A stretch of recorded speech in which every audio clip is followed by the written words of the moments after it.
welcome to or welcome back to Alana's Crocheting Adventures. Basically, I'm taking you on my crocheting journey, teaching myself how to crochet. I've knit for forever, not really great at it, but I wanted to try out crocheting. This week I am trying to crochet some plants to decorate my room. I think they'll just help bring some more color to my room, and crocheting them makes it so that I don't have to take care of them, which I am notoriously bad at. So without further ado, here we go. This is what we're working with, hence why we're making a plant that won't die, so the room can look green and nice like this one. Okay, so I stopped by Joann's a couple days ago to grab some yarn. They had a sale, so I got a bunch for this and for some other projects. But I'm going to take you through what I got. I think I'm going to go forward with using this as probably like the base color for the plant, and I'll decide between these two for like potting soil and the actual like pot. So let's get started.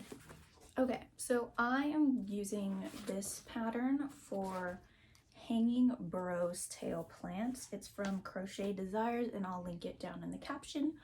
But just so you know, that's what I'm following. I think I'm going to start off with the leaves. So it says that I need to make 9 vines, 3 of each length. Oh, they're different lengths. So I'm gonna start with a small one because that seems logical. And I'm going to chain 9. Not chain 9, I'm gonna chain 20. Here we go.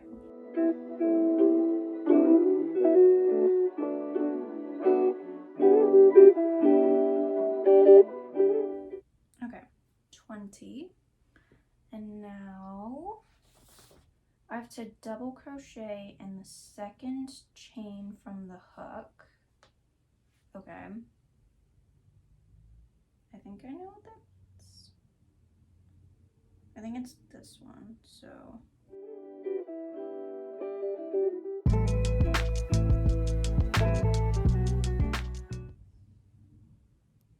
Okay. So this is what it's looking like. This is the end of the first one. I don't know what's going on here. I think I messed that up. But the rest of this looks really cute and spirally. It has these little like bumps that look really interesting and give it texture. And it's mostly one color, it seems. But towards the top portion here, you can really see those different colors in the yarn starting to come out, which I think will look really interesting in the final product.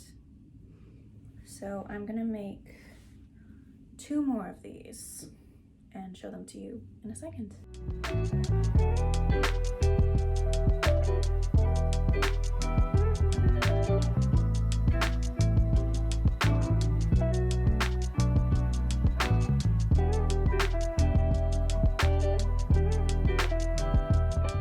I made these 3 like medium length leaves at work along with these 2 shorter ones, and then over the past couple of days I finished up this other short one and these 3 long ones.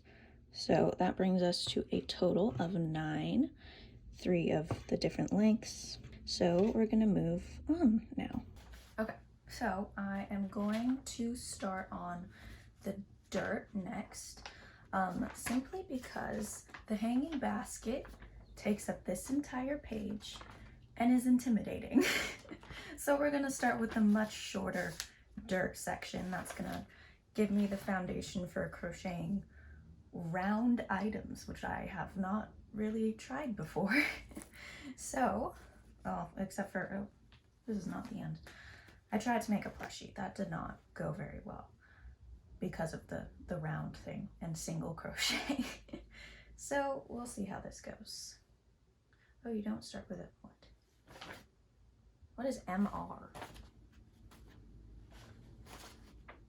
magic ring. What is a magic ring? Okay, so I looked it up. It seems that a magic ring, I'm not really sure. It seems to just be a slip knot, but with the slip knot that you normally start crocheting with, you have you have the end that's loose and the end that's like super tight. So you can pull on one side, sorry, you can pull on one side to tighten it.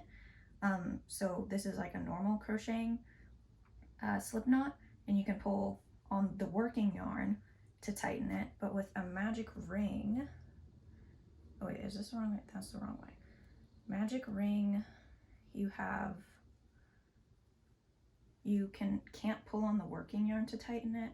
You pull on the ends to tighten it, so that you can have like a nice closed circle when you're done, I think. So let's see how this works. And you start like in it, but you're gonna make it super loose because you're crocheting into it, which is weird, and I don't know how I feel about that.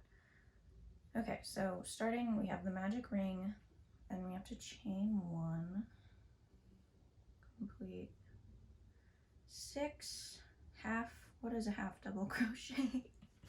I have to look that up too, 1 second. I looked up a half double crochet. It seems that you just pull it all the way through instead of pulling it through twice, which is weird. Okay, so 1, and then here you just pull it all the way through. Okay.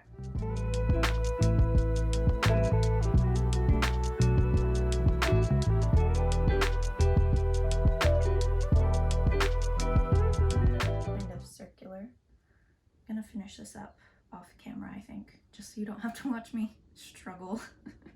Okay, I'll be back. I completely forgot to finish recording the end of the dirt, but I finished up the dirt bit and I shoved all the little leaves in there and just tied it off. So I don't know if you can really see that. Yeah, you can see it got tied off. So this is what's gonna go in the pot that I'll eventually make. I finished the basket thing for the plants. It took like a week and a half. I kept having to redo it, but we finally got somewhere. The bottom part wasn't that bad because it was pretty much exactly like the little soil thing, but figuring out how to increase the size, and I kept getting holes and it was just horrible. But I finally did it. I've flipped the little pot inside out so that the tails will just be inside and it'll look nice and clean and I don't have to sew in any edges.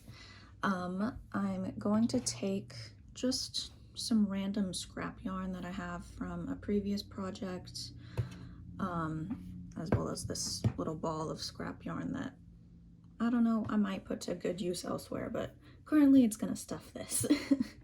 And then I have the leaves plus the dirt that they're sewed into, and all of just the random tied off loose ends are gonna go inside here and provide it with some nice structure. So let's start stuffing this. I'm just gonna take all of this and shove it in here.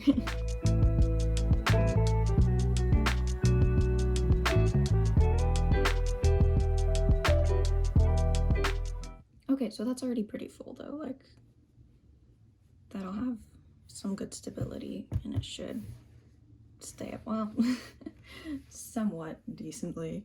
Okay, I'm gonna just wind this together a bit and shove it into the rest of that open space.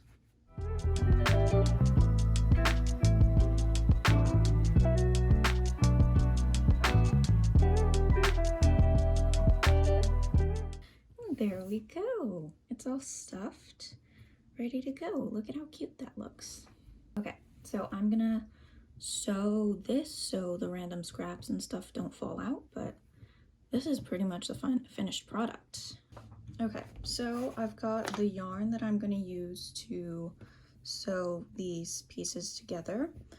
I'm just gonna use the one that I used for the basket, and I have my little scissors. Here are the actual scissors, very tiny. got them at a yarn store, and then I have just a darning needle. There we go. Beautiful. So this is the yarn that we're going to use to join the soil and the pot together.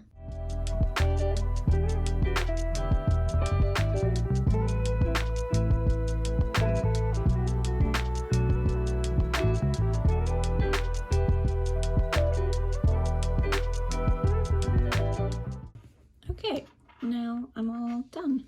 I wove in that end. You can't see the seam at all, which is fantastic. And it is totally secure. Nothing's gonna fall out. I am quite happy with how this turned out. It looks really cute. It'll make my room look a little more green and lively without, without having to keep plants alive, because as we saw earlier, I am absolutely abysmal at that. I'm probably gonna end up making a couple more of these. All right, thank you so much for watching.